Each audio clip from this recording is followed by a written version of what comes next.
राजा भाऊ तुम्ही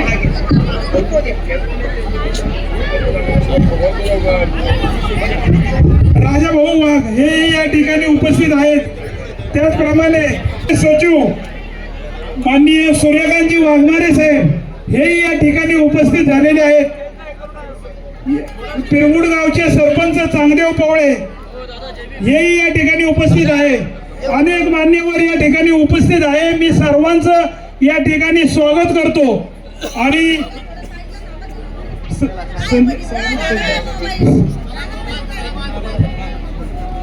यानंतर केंद्रीय सामाजिक न्याय राज्यमंत्री माननीय रामदासजी आठवले साहेब आपणा सर्वांना मार्गदर्शन करणार आहेत.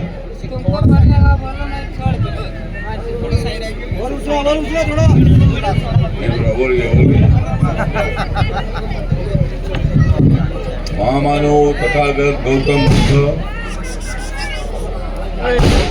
छत्रपती शिवाजी महाराज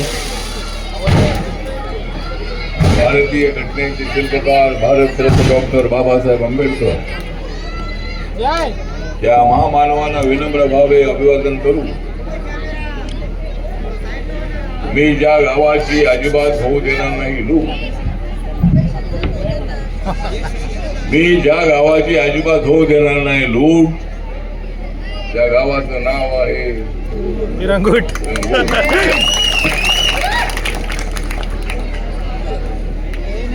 आमचे सतीश केदार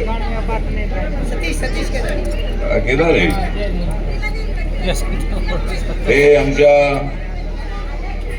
श्रमिक ब्रिगेडचे नेते आहेत, आरपीआयचे नेते आहेत.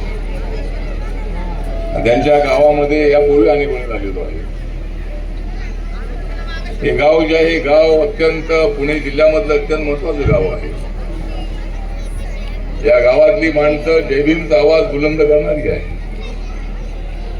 या गावातली माणसं डॉक्टर बाबासाहेब आंबेडकरांच्या विचाराचे एकनिष्ठ राहून बाबासाहेब आंबेडकरांनी एवढं मोठं संविधान दिलेलं आहे.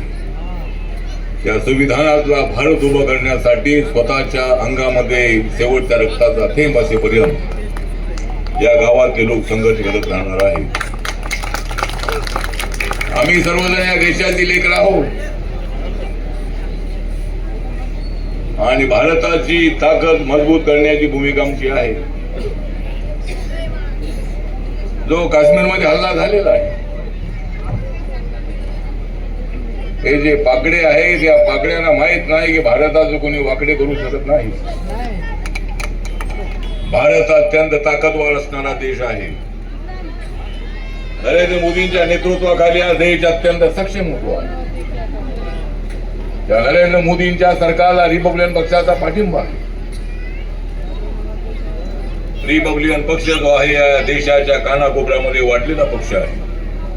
नागालँड असो, मणिपूर असो, त्रिपुरा असो, अरुणाचल प्रदेश असो, सिक्कीम असो, मेघालय असो, मिझोराम असो, आसाम असो, सर्व राज्यामध्ये बाबासाहेबांचा पक्ष घेऊन जाण्याची संधी मला मिळाली. आपल्यासारखे गावागावातले लोक